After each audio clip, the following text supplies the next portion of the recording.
We are back to break down all the differences between The Walking Dead episode 913 and the... Wait, what? Nothing from this week's episode happened in the comics?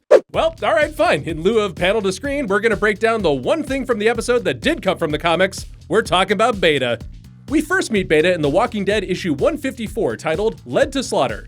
Negan had just escaped his cell in Alexandria thanks to a dumb kid named Brandon who Negan immediately murders once he's free. Crime pays. Negan goes to join the Whisperers and is confronted by Beta, a giant whisperer who he threatens and nicknames Frowny McTwo-Knives. Oh, Negan. Beta has no patience for Negan's sass and sends him off to meet Alpha.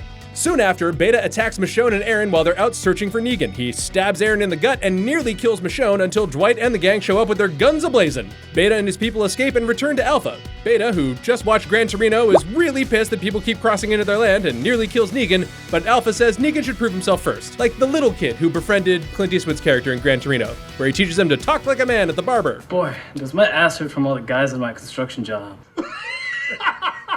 Fuck me. Montage time! Negan hunts animals, kills walkers, and really proves he belongs in a matter of days, until he stops a rape from happening in their camp. Beta knocks Negan down and tells them this is how they live, and protecting the weak makes him weak. God, the Whisperers are bad! Later, Negan and Alpha have a heart-to-heart, and just when you think Alpha trusts him and we're gonna get into some uncomfortable Alpha-Negan sex, Negan goes, nah, just kidding, and then cuts her fucking head off. Yeah, that's a bamboozle. He brings Alpha's head to Rick, who's impressed, but he says he'll never be one of them. Damn, Negan just can't fit in. Beta finds Alpha's headless body and decides, you know, live and let live. Could have happened to anybody. What a life of violence. Just kidding, fucking war! Anyway, this leads to the Whisperer War, a massive conflict that led to a ton of battles, Father Gabriel's death, the complete destruction of the Hilltop, and a 4-part Ken Burns directed miniseries coming out on PBS next week. And in issue 159, Beta and Negan fight each other in an even more epic way than Beta's fight with Daryl in the show. In fact, Negan breaks Lucille over Beta's back. That is how much of a badass Beta is. But as always, Negan escaped, our heroes prevailed, and the Whisperers were defeated. Well, mostly. In issue 173, Beta finds Aaron and Jesus in the woods and attempts to kill them. Jesus sees him, Aaron shoots him, and together they kill Beta like the adorable couple they are. What's Jesus doing in the show? I'm so mad. But before Beta can take his last breath, Jesus and Aaron take off his mask to reveal that Beta is, and we shit you not, a former famous NBA player who acted in movies and commercials. It's Larry Bird, isn't it? No, I'm just kidding, it's probably Dirk.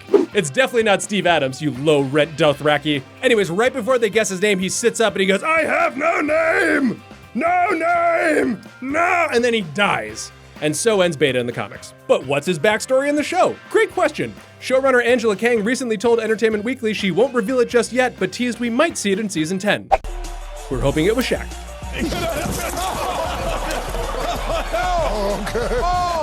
And that's your super brief 411 on Beta. We're not doing a panel to screen next week either because episode 914 is also exclusive to the show and they hate us. But believe us, it gets dark. Anyways, like and subscribe, hit the bell, follow us on all of our social medias. We're very prolific, and don't forget to leave a comment. I'm Woody Tondorf. Dirk is only retiring to start collecting skins for his collection, and we'll see you next time. Apple